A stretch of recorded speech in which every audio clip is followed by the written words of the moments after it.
உலகென்பதும் உறவென்பதும் நானும் நீயும் தான். வாழ்வென்பதும் சாவென்பதும் உந்தன் நிழலில்தான். ஜன்மங்கள் எடுப்போமே ஒன்றாக நாம் சேர, சந்தங்கள் படிப்போமே பந்தங்கள் தான் தொடர. தேவதை வாழ்த்தட்டுமே காதலை போற்றட்டுமே. மானே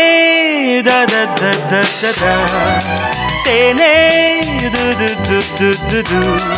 உன் இருவிழி மடல்களிலே என் இலக்கியம் உருவாக, உன் அபிநய அரங்கினிலே என் காவியம் அரங்கேற. நீதானே என் வானம் அம்மம்மா, நீதானே என் கானம் அம்மம்மா, நீதானே என் வானம் அம்மம்மா, நீதானே என் கானம் அம்மம்மா. மானே தேனே